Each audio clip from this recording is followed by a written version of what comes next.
We're so excited to have you here and to have you here at our opening panel on Flourishing African Consumer.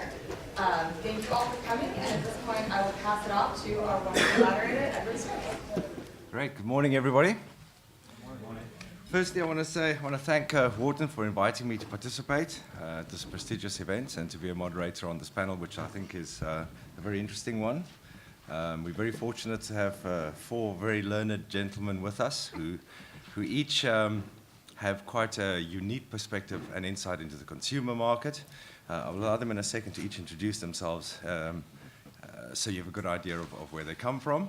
But by way of introduction, where my interest lies in the consumer market, I'm the Managing Director of Intrepid HR. We're a search firm based in Johannesburg and Cape Town, but we really work the Pan-African market.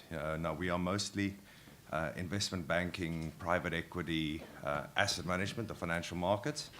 But our clients, through their activities and participation in the consumer market, which has been a high-growth sector, we get very involved. So, for example, private equity firms, when they invest into consumer business, will come to us and say, now we've made this investment, we need to make this business achieve its potential. And that requires people, which is why for 5 years in a row we've come to Wharton. We do work with other business schools too. Began bringing talent back to Africa as a fundamental part of enabling this whole success story. So we do financial directors, CFOs, leadership development programs in businesses. So we give a good insight into what's happening. We do see it top down. So I'm looking forward today to chatting to you gentlemen. They can teach us a thing or two, I'm sure. We'll have a couple of questions and answers really on the panel. But really what we're looking for, there's 60 or 80 of you out there. And I'm sure a lot going on in your minds. And I think this is the right opportunity to pose your questions, and let's see if we can figure out the shape of the future.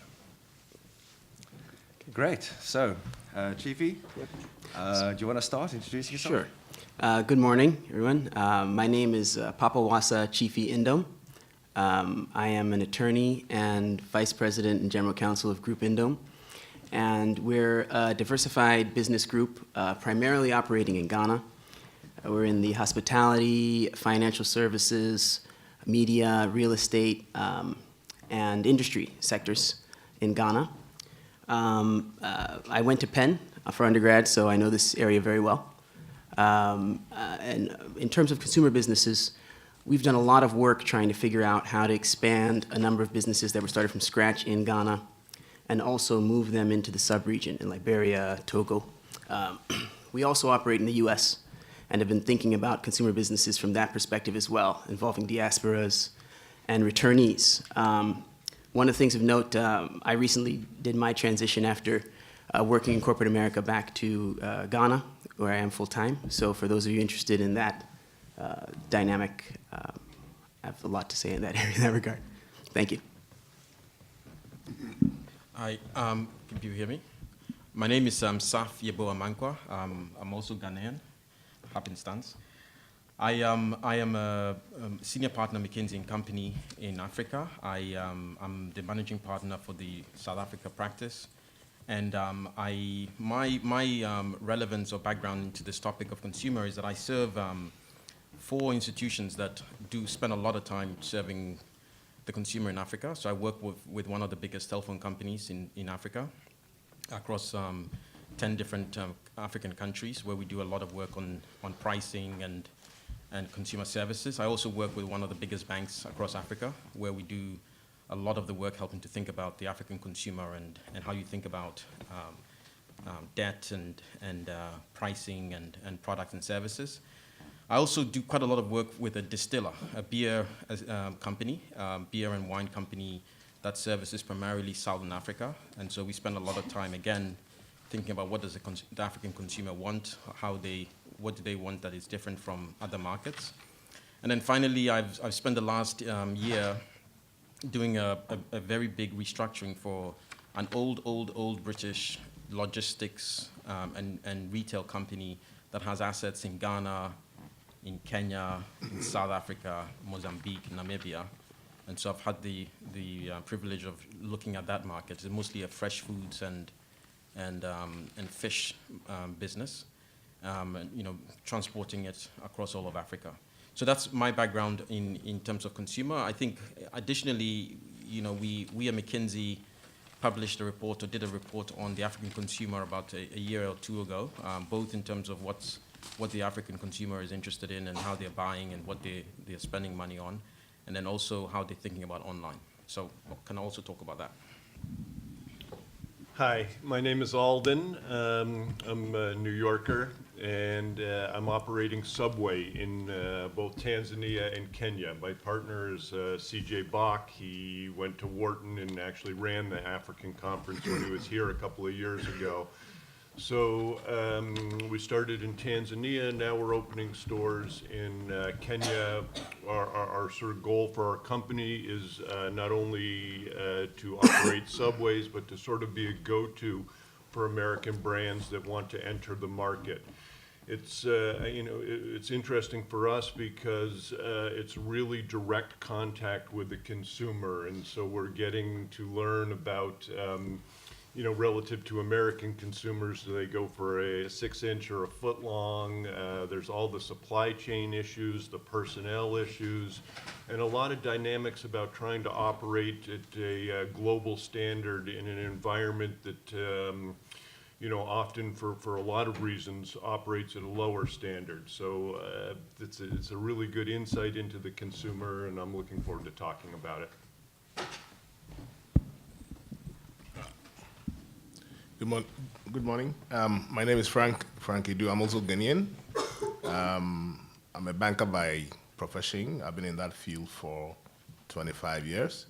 So I guess I qualify to sit here because as a banker, I operate in all the various sectors, trade, finance, manufacturing, name it, consumerism. Thank you very much. Great. Okay, so we're quite fortunate. We have an investor, a strategist, an operator, and a banker. So I think we pretty much have the opportunity to look at each of these questions from a different angle and understand how we can put this all together. One of the biggest questions I'm faced with coming to Wharton regularly is most of you come from multinational backgrounds after quality undergraduate studies, you do an MBA, and you left, by the time you're in your second year, you were all thinking, how do I use my MBA to escalate my career, or am I ready to be an entrepreneur? And one of the most frequent ambitions I find in people, even if there is a next step in a corporate career, is one day how to own my own business. And I think sitting in the USA, educated in the USA, and having the aspiration to set up a business in Africa, and given the low amount of verifiable consumer information, it is a really tough decision to take that plunge. So I want to start with Chiefy on the far side. You've obviously lived in the US, worked here, and have joined a very successful business back in Africa. From a operating perspective, how have you found the transition back into finding value in businesses and making business decisions? How has it been different, in particular related to consumer markets? Okay, thank you. That's an interesting question and relates to the point that you brought up about how people educated in this environment think about starting businesses in our part of the world. And one of the first things I noticed, and one of the first things I say about that is it's extremely important to get a lot of experience working for someone else in this environment, particularly if you come from a background where you've been educated and worked different cultural, different standards, different issues, things here in terms of business practice. I was a corporate attorney. So even though you have creative issues you have to address, it's a very structured environment. In the businesses we do, where you're dealing directly with consumers who have immediate demands, you can't just follow a set procedure to solve problems. So it's very, very important to get good experience working for someone who has a clear business objective, and also learn how to address those unexpected challenges that you'll face when you do business, in my case, in Ghana and a few other countries. So one of the key things that is also important is to remember also your training and your skills. When you enter an environment where you know you have a defined skill set, but it may not apply verbatim to what you're doing, if you have the confidence that you actually know how to address the issues on a very high level, it's easy to come up with creative solutions and propose them. So in my case as a lawyer, in all of our various businesses, the key thing is to understand the need, understand the environment, and then you look to your skill set to find how you can leverage that. So whether it's raising new funds, using research skills to ensure you've got the right training materials. Because in every, I think across all industries, primarily in West Africa where we are, you have to have a very strong operational mindset, people mindset. So it's a process of figuring out, at least in my experience, how to match those two in order to meet your objectives. Okay, thanks. We'll work along. Saf, from a McKinsey perspective, I was listening to the clients that you service, and they vary from between local businesses looking to expand into across the region and multinationals obviously trying to figure out their entry point.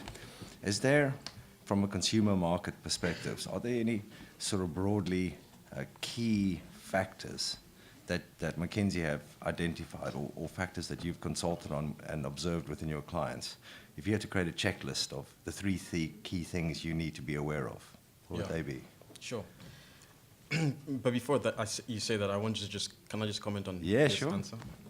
So I was also in the United States with McKinsey for 17 years before I moved to Johannesburg about 4 years ago.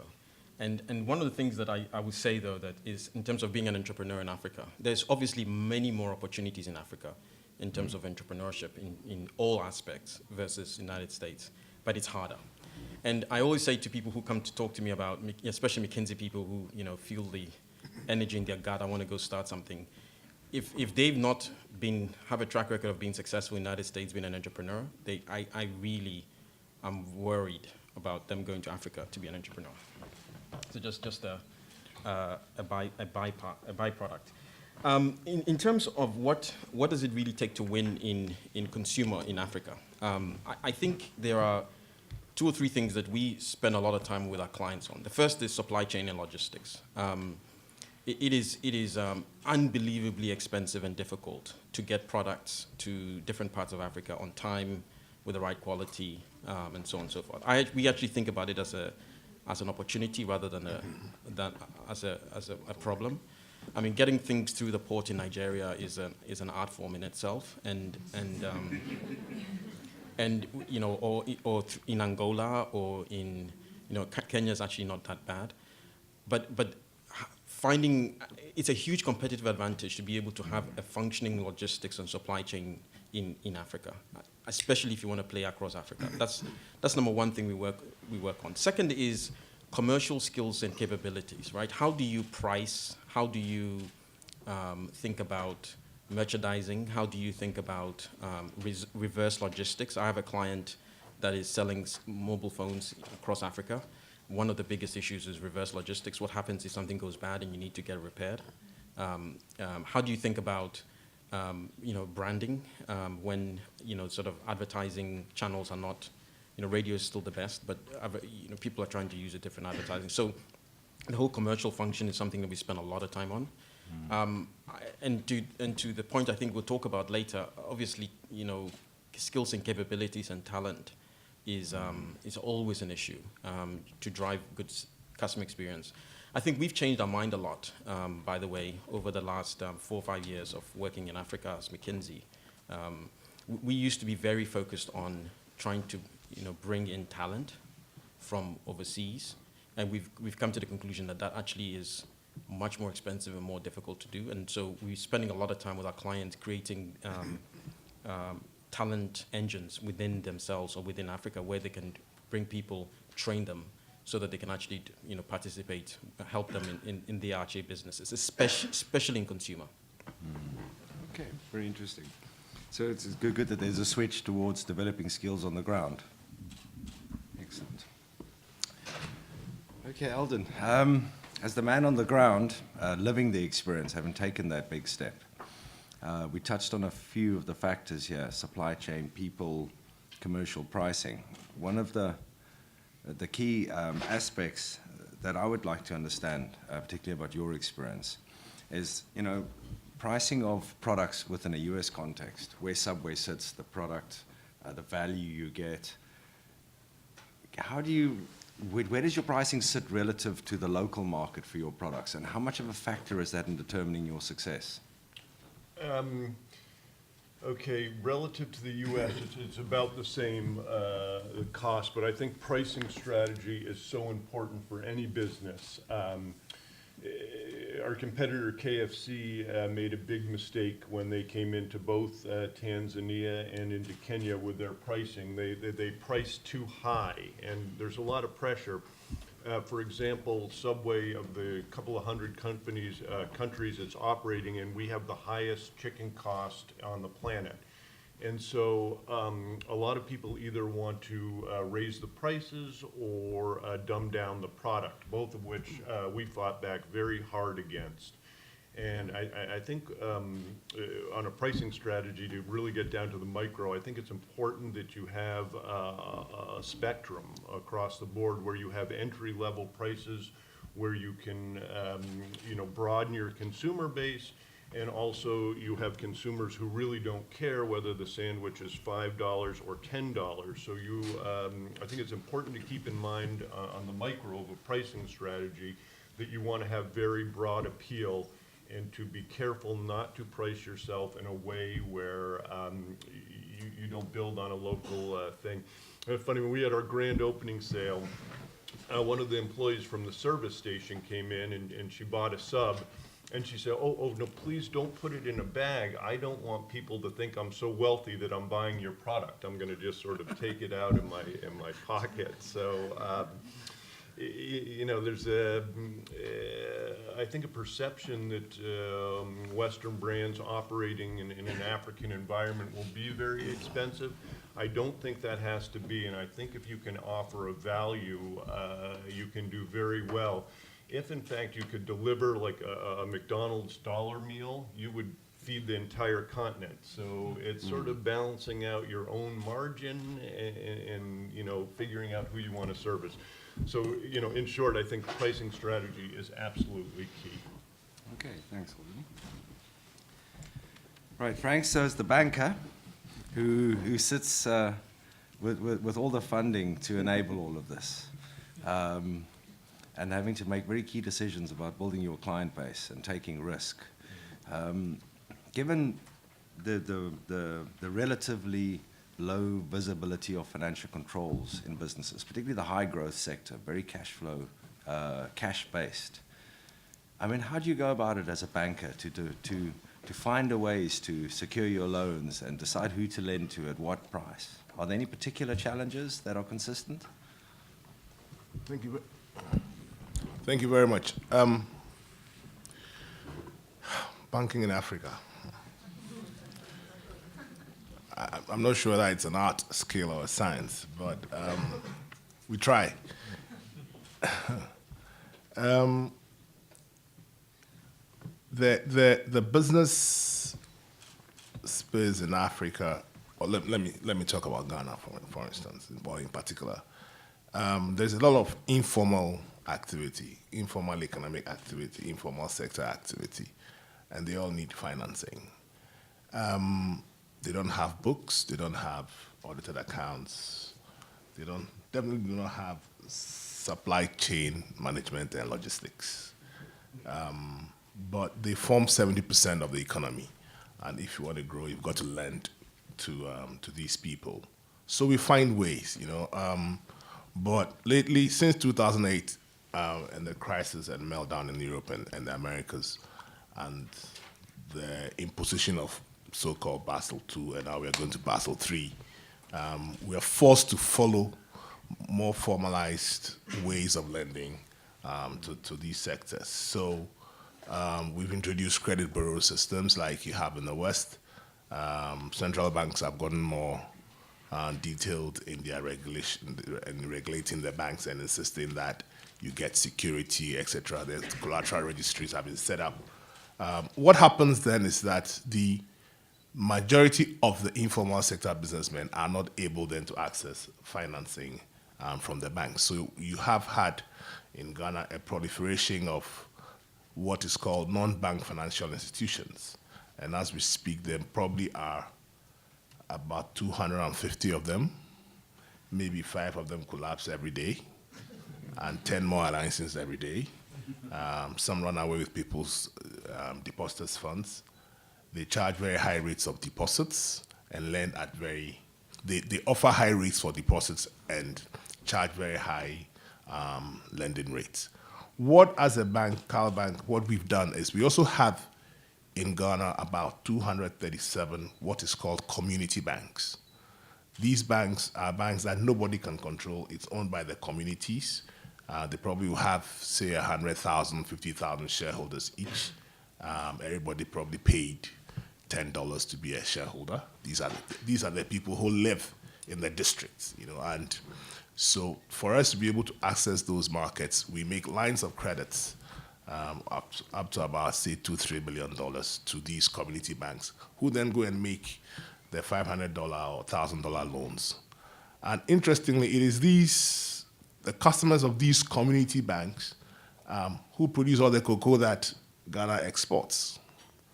Okay, so 2014, we raised $1.7 billion as a first ceiling. We could go up to $1.95 billion for the purposes of buying cocoa from these farmers. And the average size of a cocoa farm in Ghana is 1 acre. And they all borrow from these community banks. So it's all three. It's an art, it's a science, and definitely you must have some skills. And you must be able to innovate. You must not necessarily be fixed in the ways you do things. Now, Chiefy's group, the GN group, has recently ventured into the banking sector. And they have targeted the low end of the market, right? Making very, very small micro loans, and I think the jury is out on that because all the formalized banks who have tried that in the past have suffered greatly. Before the program started, I was talking to John Simon, whom I've known for a very long time, and he was talking about making, what's the group's name? Some group, Medi something, making, one of my directors is here to make sure that I behave. Making $5,000 loans to companies in Africa. And I said to him, if you're doing these loans through banks without security, then almost all the loans will go bad. The big ones won't go bad. They make from $5,000 to $500,000. Now, the default rate in the $5,000 category was 86%. Okay. Now, if they had, however, gone through the community bank or rural bank system, the default rates would probably have been 5%, because that operates on the basis of, I gave Lisbeth a loan. Lisbeth hasn't paid. If Lisbeth hasn't paid, Lisbeth can't go to church on Sunday. She can't go to market on the market day. She can't go to a funeral when there's a funeral, and that's big in those areas. So Lisbeth, cultural and community pressure, nobody says anything to her. We'll go find the money and come and pay. But if you go through Cal Bank to make that loan, then Lisbeth is not going to pay, and she's actually going to get support if she doesn't pay. Okay, thanks, Frank. I would like to talk a little bit about just as our strategy on this side, because I think it's good to see two sides of the consumer story, from the traditional banks like Cal Bank that have done extremely well in the more formalized sector, and us with GN Bank. We recently got our banking license, and it started as a savings and loan in 2007. And the mission of this bank is to be the people's bank. So we focus on the everyday consumer. And the core of our strategy actually right now is to focus on some of the elements that people have touched on, because the vast majority of commerce in Ghana in particular is informal. Only about 15 to 20% of consumers shop in supermarkets. Most people are still going to their huge open markets on a weekly basis to do their shopping. And one of the key services that we provide is we have about 700 people, we call them mobile bankers, and we give them a POS device or an Android smartphone, and they go out into the markets and they collect money, cash from people on a daily basis. And this service is actually a form of, I guess, is business infrastructure, because if you're running an informal business, you sell rice, for example, and you sell it in the market every day. You see your mobile banker, you take your cash, they deposit it, you get a text message receipt along with a physical paper receipt, and that serves as people's store of working capital. Some of them deposit the money on a weekly basis and withdraw when they need to do their restocking.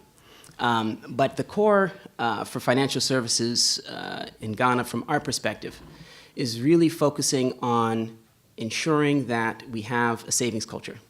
And the issue with the rural banks and microfinance institutions who do raise deposits at very high rates is an issue, a systemic issue that we have. And our focus, however, has been on providing money services. So understanding your customer, knowing that even though in the US, bank branches are closing every 5 minutes and people are saying they don't want checks, they want to do internet banking, we instead give technology to individuals who can explain to a customer how to use the service, what the benefits are, and can also focus them on, particularly for vulnerable, small micro businesses, savings, so that they do get some interest and they have regular access to their money whenever they need it. And that access is actually through a physical person who you can call, who comes to you, gives you the money to do your business. So it's what we think is a new business model for banking. Now that we have the universal banking license, we can do things that we didn't do before, but the core of it, and what I believe will drive the business going forward, is this human, personal, technology-enabled business, and it's for a lot of reasons. People have talked a lot about the logistics challenges in doing business in our environment, and they are gargantuan. If you do any business that operates in all the regions, you have to provide generators, you have to provide water. We are ensuring that we have toilets in all of our facilities that are clean and available for customer use all around the country. These are types of infrastructure that you don't think about here. But the one key point about this story of the consumer is very important, is on this mission of reaching people who are not in the financial system, people who don't have the infrastructure to either run their own business or be an effective consumer. A lot of, in your field, a lot of people talk a lot about the rise of mobile money and how the cell phone is enabling consumers to do things with money that they couldn't do before. But from our side, we think there's a significant gap because the infrastructure to put the money in the system doesn't exist. Because there aren't places, there are many, many communities where you go there and the people will ask you to bring them a financial institution, not for a loan, simply because they want a safe place to put their cash, where they know that the person's not going to go away. And most of those consumers aren't very, as opposed to the high-end consumers, they don't press as much for high interest rates. What they really want is friendly customer service. Someone who will talk to them, fill out their forms for them at the branch, deliver the money to them where they need it.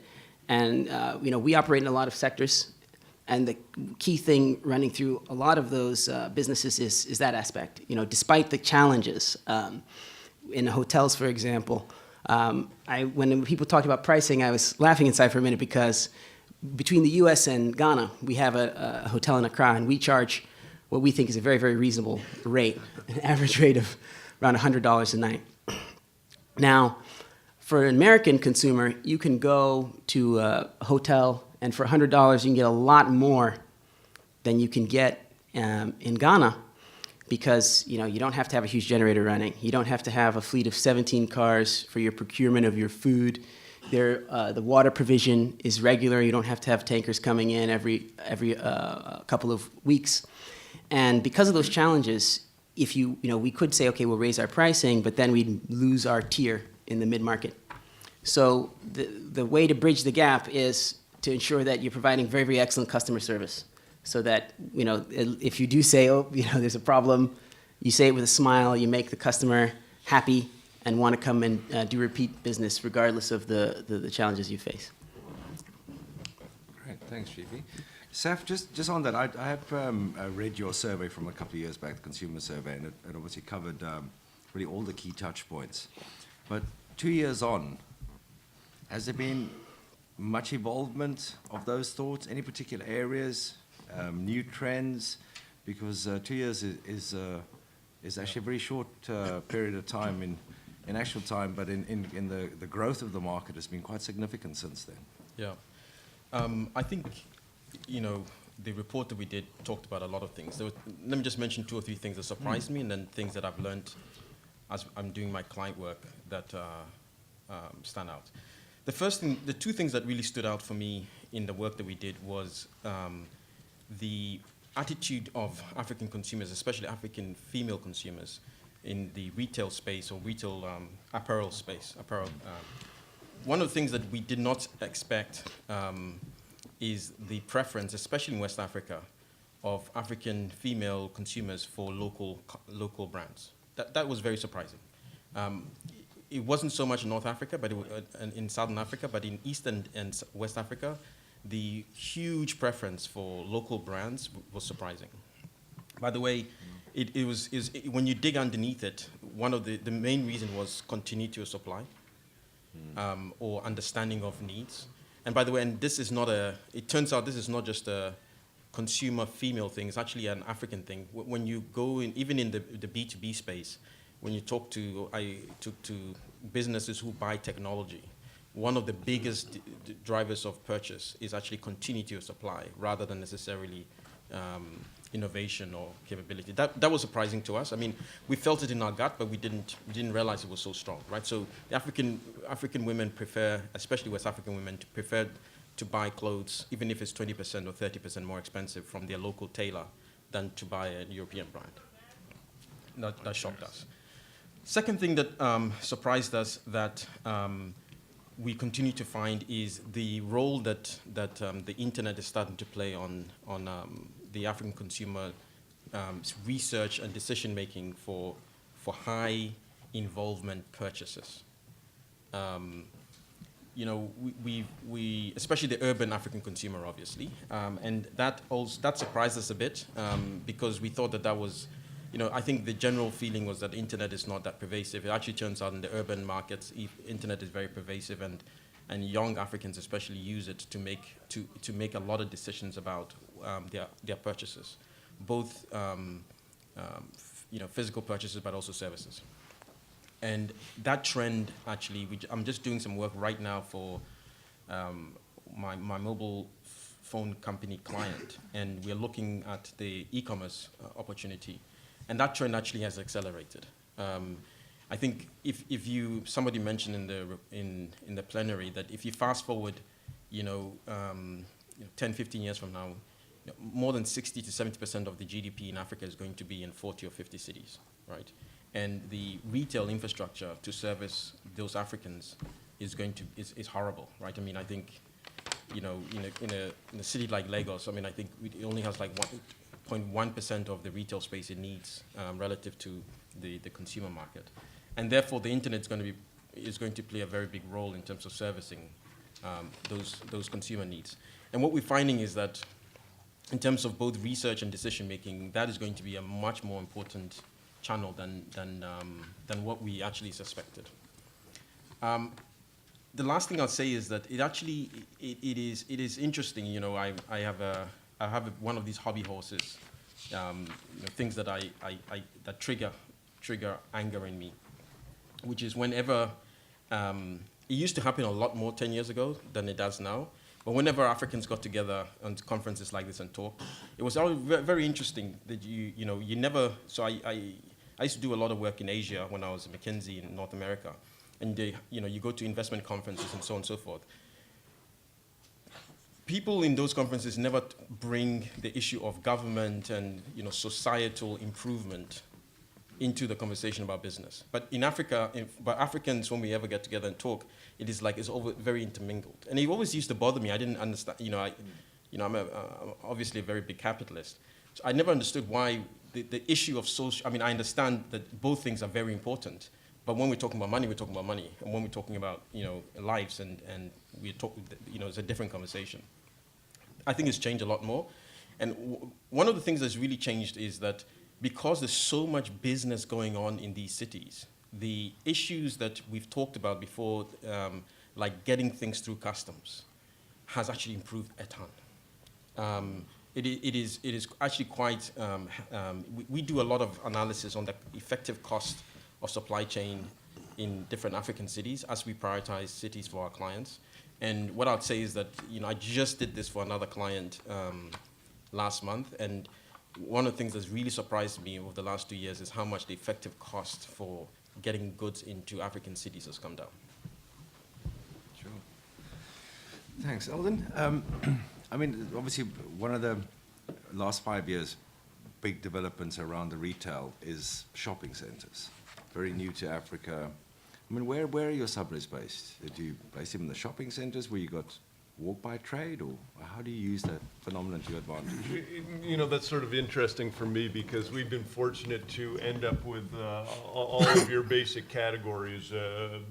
Non-traditional, which would be service stations. We're in enclosed malls, and we're also in city centers. So we've done a fair amount of our own research in how the consumers are different between malls, which are sort of more expat-oriented, service stations, which are sort of serve a suburban type of client, and city centers where you have the huge foot traffic. And what I thought was interesting is that it's less different than you would think. So our consumers across all of our locations seem to want the same thing, and it's not just value. I also think there's a real desire for an experience. So if you're going to make an offering from an entrepreneurial perspective, I think it's important that you deliver an experience to the consumer that can be a little different. From bringing Western brands there. So I think it's not necessarily that the food is that different. It's the environment within the store itself. If you can give the consumer an experience, I think that's really going to bode well for your business. Okay, thanks. And I mean, moving into new markets, I mean, you mentioned that you're looking at going into new countries. How much research is there available, and how much have you had to, draw your own conclusions? We've done a lot of our own surveying, so what we've discovered is sort of proprietary, and I've always found it very interesting. And we've got a foothold. I think if you're going to go and start a business, you have to go. It's an interesting. When CJ and I first showed up in Tanzania, everybody thought we would go out of business quickly. It's an environment that's full of a lot of people that come with bright ideas and dreams. And fall short. So if you're going to go and try to start an entrepreneurial business, I think you have to have a real sense of determination, adequate capitalization, and I would, what we've done is supported by big corporations behind us. Throughout the entire subway system, we have more of our employees taking the training that Subway offers. And so, it's interesting, it's not really the consumer, but it's the employee. They are so interested to learn and avail themselves of whatever training tools you have. It's exciting to see the actual amount the employees want to sort of engage and understand the business and learn themselves. So that's been very fulfilling for CJ and I to bring our employees along with us. And we're really driving to a day where we'll be able to sell franchises to, people, local people. And there's a lot of barriers to that because the supply chain now is so complicated that domestically anybody can open a Subway. You need a few tens of thousands of dollars and just a basic business skills. The barrier is so much higher in Africa. But as the supply chain improves, the breadth of people who will be able to own their own stores down the road, and that's what really makes the opportunity exciting. Interesting. Frank, so correct me if I'm wrong, but I understand that CalBank is what, number 4th or 5th or 6th biggest bank in Ghana. Big institutions, government-backed, that you compete against. Where do you guys find competitive advantage to break into that market? Good question. Understand, Ghana, like most African countries, have the Barclays and the Standards, etc., Standard Chartered, etc. Lately, Standard Bank of South Africa, etc. But CalBank is a purely local bank, okay, and so we had to basically punch above our weight. So there are 28 banks. We are maybe 8th in total assets, but 5th in profitability, which surprises everybody. Now, where and how are we able to do that? We have a very, very flat structure, and we focus a lot on customer service. But the other thing that I found out in the years that I've been CEO is that it's not the capital, it's not the resources, the fiscal resources, etc., that matter. It's the people. Because it dawned on me very quickly that whatever the situation was, it was some individual making a decision for you. Now that person, you could give $1 million or $100 million or $10,000. If he's an idiot, he's an idiot. He's going to lose it. If he's smart, he's going to make it. So now what I did was to focus purely on people. And so one afternoon, after lunch, and I always go home for lunch. So after lunch, we weren't making a lot of money. And I said, you got to do something. So I went to the office, and I called my head of HR, and I gave him a list of 5 people, basically from number 4 down to number 9. I said, call each one for me. So the person says, you're fired. What did you do? What did I do wrong? You did nothing wrong. We're a parting company. In 15 minutes, I removed 5 people in 15 minutes.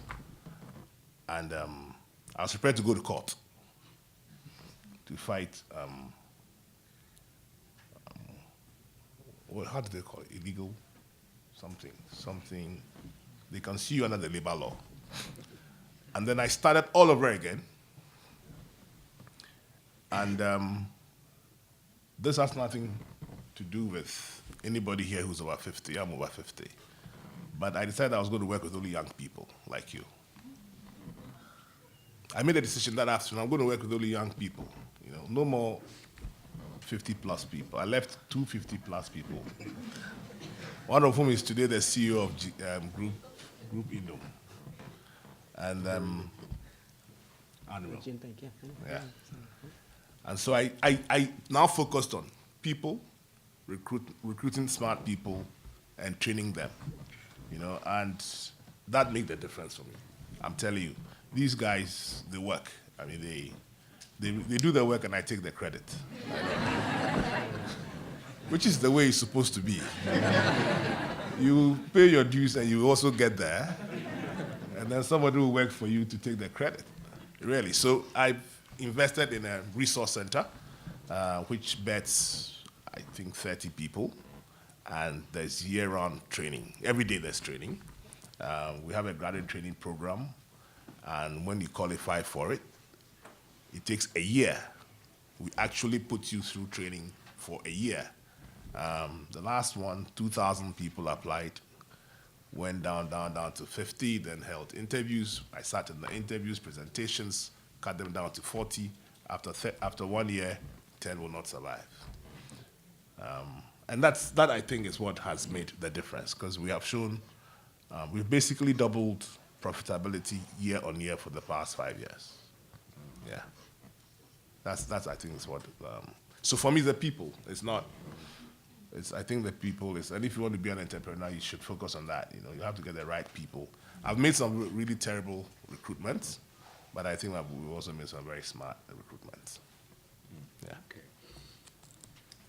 GP, as an investor in Africa, Catherine, we have one more round of questions.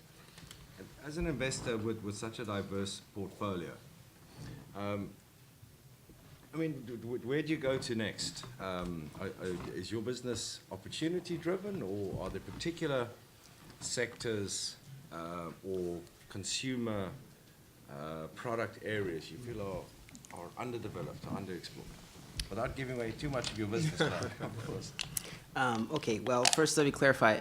I'm actually just an employee, so the investors are sitting somewhere else. I'm speaking on their behalf. But in terms of the search for new ideas, you know, and one of the things I wanted to mention to everybody as they think about, or you know, those who are interested in thinking about coming back, doing work, was don't come back empty-handed. In the sense that if you can show up and add value, not just in terms of ideas, but also in terms of fundraising. Because one of the key things that we need is patient capital to drive a number of the businesses that, and this gets to our mission in terms of how to find opportunities that won't necessarily deliver an immediate return in terms of profit. One thing I'm very happy to announce in this sector, our group, we just signed a transaction to raise $9 million from the Soros Economic Development Fund. And that money is all going to financial inclusion. It took us a lot of work over many years to find the right partner that would be interested in what we want to do, which doesn't necessarily give a huge return. It takes a lot of hard work. A lot of capital needs to be deployed. And you have to train. You have to recruit hundreds, thousands of people. We're now at 1,500 employees at GN Bank and growing fast. So the people management part of that is very, very tough. But the reason why we've spent so much time and why even personally as a lawyer, and my brother is a finance person, we spend a lot of time thinking about in various areas. We've done a transaction where we raised funds in Liberia. This is our first one in Ghana with outside development finance institution, is because you look at these opportunities and you say, you know, you don't have to be so innovative. Sometimes it's just a no-brainer, right? You know, when you walk around here, if someone told you, let me take away your checkbook and I'll take away your internet banking and I'll take away the bank branch and I'll give you a cell phone and have fun banking, you know, would you like it? Probably not, right? You'd say, I would like all of these comforts that I'm used to. And so in many areas, we look at an opportunity where there's something that's just missing, right? People don't have a comfortable, cost-effective place to stay, which serves good local food, warm, friendly environment. We do it. You know, with our beach resort, we were in 20 years ago, my parents saw a piece of land that was being used as a refuse dump. They invested in it, and now it's a very well-renowned beach resort. So in terms of selecting where to go next, you know, we see a lot of business proposals with very, very exciting ideas based on analytics, based on new mobile technology, you know, and they're exciting. But the real fundamental missing links are very, very basic. You know, people can't get things to certain places in good time. People just don't have a decent money service.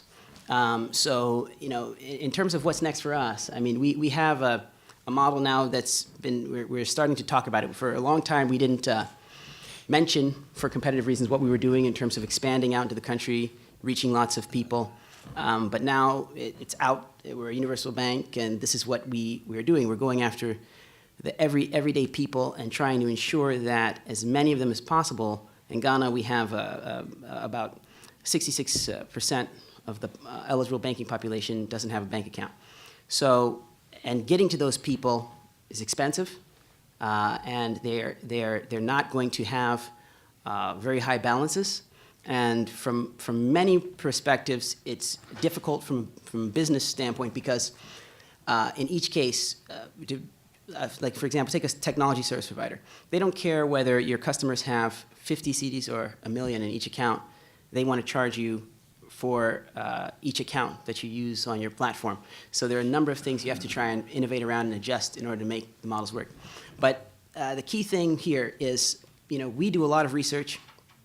If you go out and you just read, McKinsey's put out great reports, lots of people put out great reports with excellent research, going some tapes in very, very in-depth in terms of how people actually use products like mobile money, how they save their funds, what they want to spend on.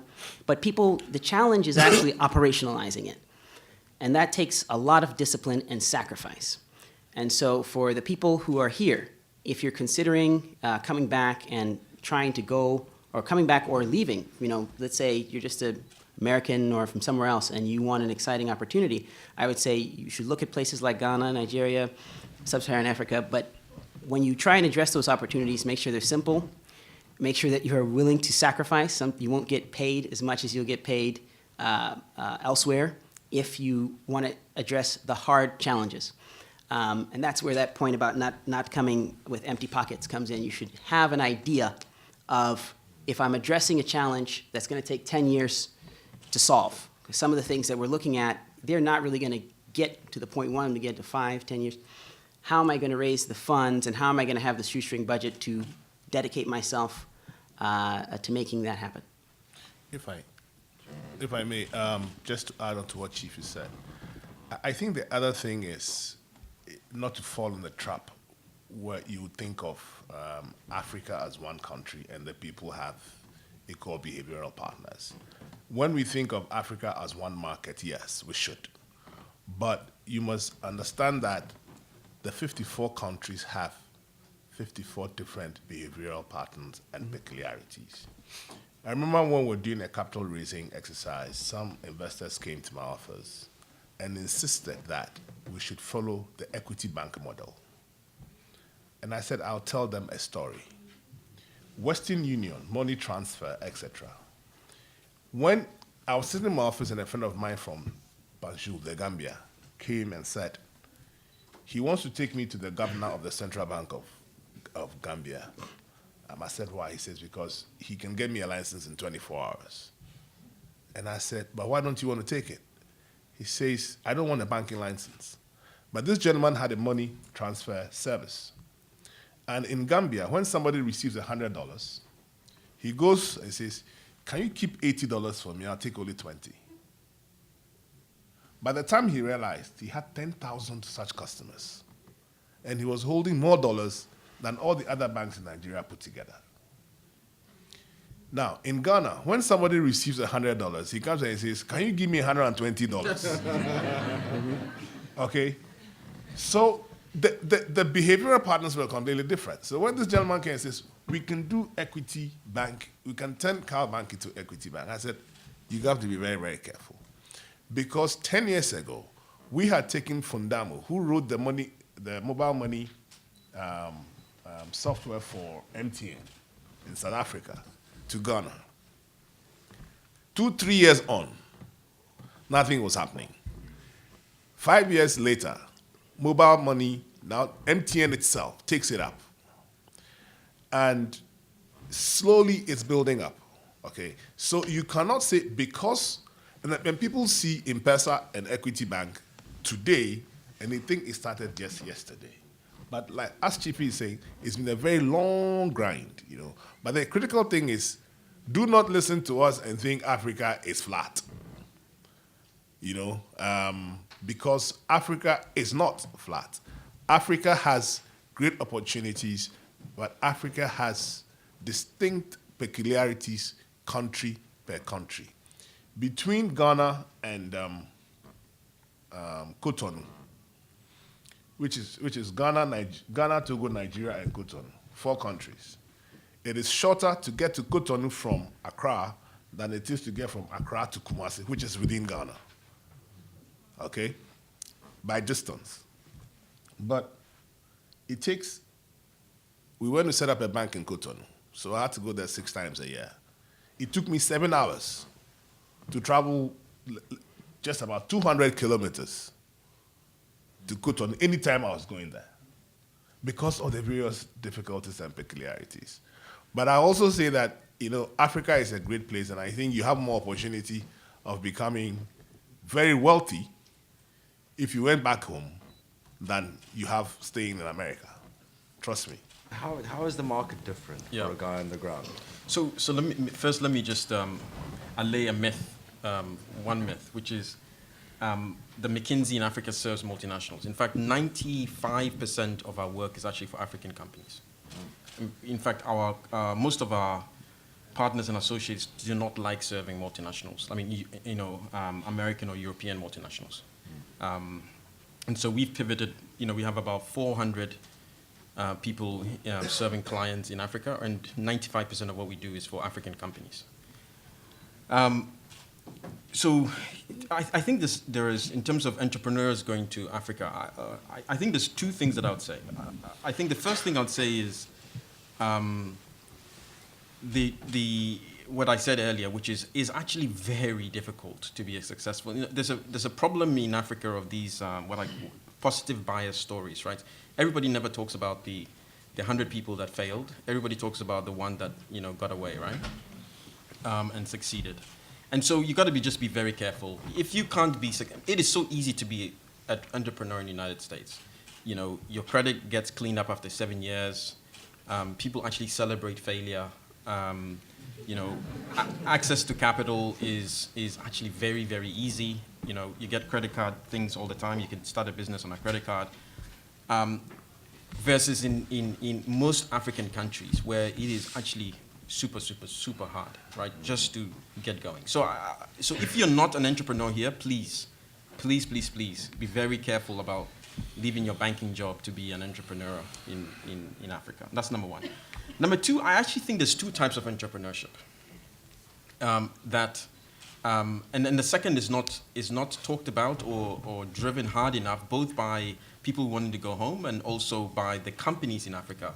And this is something that we're working a lot with in our clients, which is there is not a big culture of people getting equity instead of cash compensation, right? And in my mind, especially where Africa is and where a lot of these companies are, most people can be entrepreneurial by taking equity or forcing their income to be more equity than cash. Because then you're participating, you're being an entrepreneur, and you're actually an owner of something that is going to be much, much bigger. We all know it's going to be much, much bigger if it succeeds 20 years from now, but the effective risk is much less. And this is something where one of the things that we're spending a lot of time on advising our clients on, that they really need to start embracing much more of a mindset of, compensating with equity, because a lot of Africans, it's very difficult to move, or entrepreneurs to move to Africa, especially if the upside is not compelling, right? Because the cash comp, the working capital, the cash comp is never going to be high enough. But for some reason, it's very difficult for both especially the African companies to create capital schemes or equity schemes. Part of it is, very, very jealous owners who have been entrepreneurs themselves and therefore don't necessarily feel like it's right to share with the next generation. Part of it is the capital markets themselves are not liquid, or that it's not clear what the exit really is going to be, and therefore it's hard to structure. Part of it is that the infrastructure to actually set these things up do not exist. But I actually think those are all things that can be solved, especially if people's mindsets can be pulled together. So, I actually like that entrepreneurship part B much better than the entrepreneurship part A, because I think a lot of the skills here that people could bring home are much more about accelerating things that are nascent rather than necessarily going to create new things. Okay, great. Thank you. And maybe a last question before we take questions from the floor. Something I want to ask Alden, as a given a guy with a great track record of in the retail space and investing and growing small and medium-sized businesses. I mean, I've noticed just really in the last year or two, African products appearing on the international market. I mean, do you see an opportunity in that? Would it be very difficult for an African entrepreneur on the ground to get their products into the international market? Wow, that's a hard question because it's not really within my experience. I know that there are not many African brands that you see in the United States market. So the flow in that direction to date, I don't think has been very robust. But maybe because of that, that's an incredible opportunity for someone who can figure out how to make something in Africa and bring it back to the States and sort of like a reverse would be, in my context, bringing a Java Hut back here. There's been a little of that, but I don't think it's been very robust. And I would just add, I completely agree with my two fellow panelists. If you're going to go there, make sure you do have something in your pocket. Because, it's almost sort of a joke, the number of people that fall short. And also, that you have the experience in entrepreneurship to be successful. But with that said, I think there are so many really wonderful opportunities, and that's been a little bit my experience. If you can get over a certain level of scale, you have opportunities that you don't have in the States. It's just, in the quick serve business, their stores are beginning to close. It's a saturated market. And I think that's why you see now all these international brands trying to crowd in at the same time, because they know that their American and their European growth has really come to an end. And so they're looking around, where is the next growth coming from? And Africa, I think, offers a hugely unique opportunity for people to do very, very well. But the challenges of getting into a position to realize that opportunity are also very real and very big. Can I just comment? I think that, yes, we're talking about entrepreneurship and consumerism, but it's not all of you who are going to become businessmen and businesswomen. And Africa still needs your skills, And if you take, and then you talk about equity, I agree with you. Barclays Bank, the Articles of Incorporation of Barclays said that at any point in time, there must be a Barclay in top executive management. Then it changed as the quality of the Barclay became more and more diluted with procreation. It changed and became, there must be a Barclay on the board. Now, since the past 10 years, there is no Barclay on the board. Okay? So it's a process. I remember I nearly got fired at an EGM. My first AGM as a publicly listed company, 27,000 shareholders. My directors, led by Mr. Pryor here, had convinced us that we should do an ESOP. So they gave staff equity. Being the CEO, obviously, I got the most. The first AGM, there was a riot. There was a riot. We had to suspend that program. It was amazing. Then that was 2005. Then 2007 or 8, we decided that we're going to raise an extra $200 million in equity. Now the existing shareholders says we are going to dilute them. They actually called an EGM to try and fire me.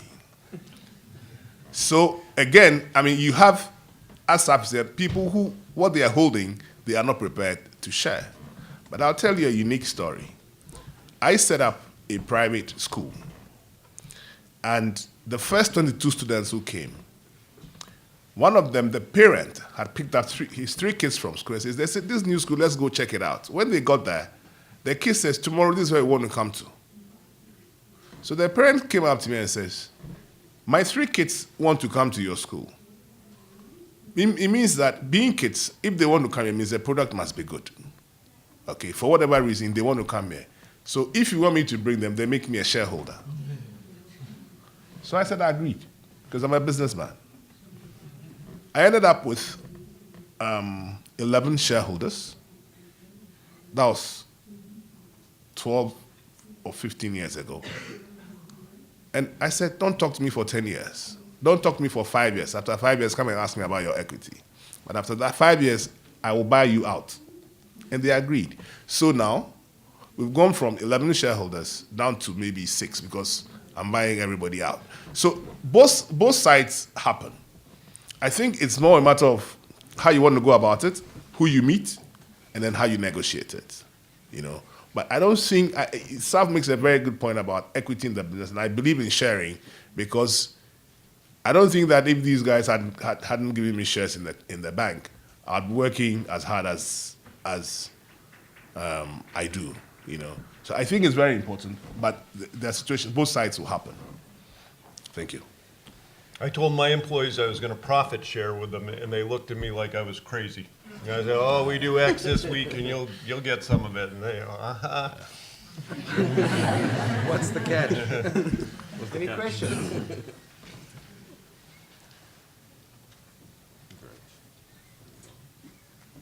Yes. Hello, everyone. My name is Bonnie.